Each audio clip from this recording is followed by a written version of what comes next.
আমি তোরে আগেই কইছিলাম আমার বিয়া শাদী হইব না, তুই শুধু শুধু।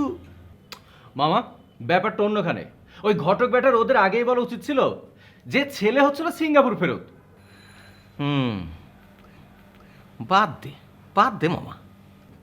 বাদ দেবো মানে? অবশ্য আমাদের কাছে এই মেয়ে দেখার ব্যাপারটা না নতুন একটা অভিজ্ঞতার জন্ম দিয়েছে। আমি তাহলে প্ল্যান বিতে চলে যাব। Plan B? আসলেই বুঝতে পারবে। হ্যাঁ, ওই তো এসে গেছে। দাঁড়াও।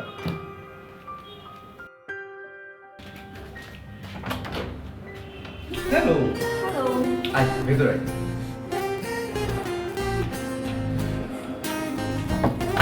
বল।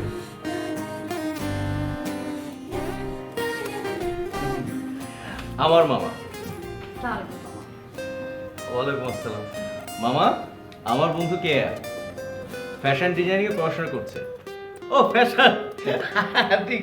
ফ্যাশন একটা অন্যরকম জিনিস। সিঙ্গাপুরে যখন আমি মামা, সিঙ্গাপুরের কথা এখনো বাদ দাও।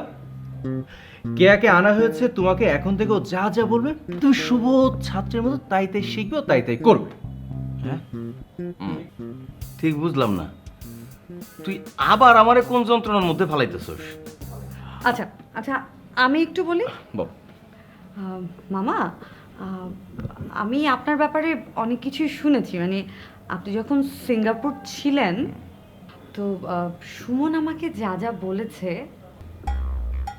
তুই আবার কি কইলি?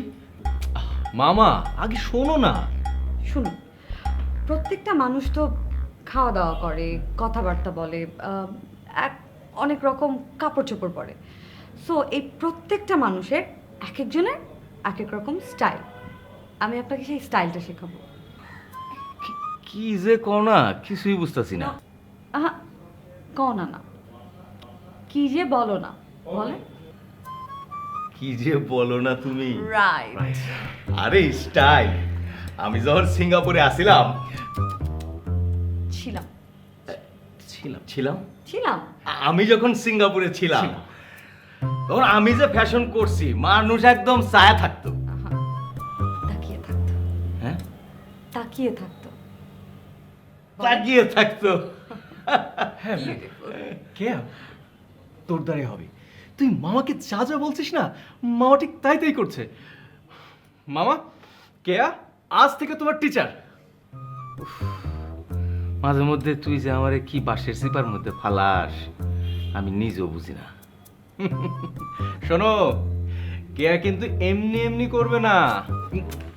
থাম না। বুঝলাম না।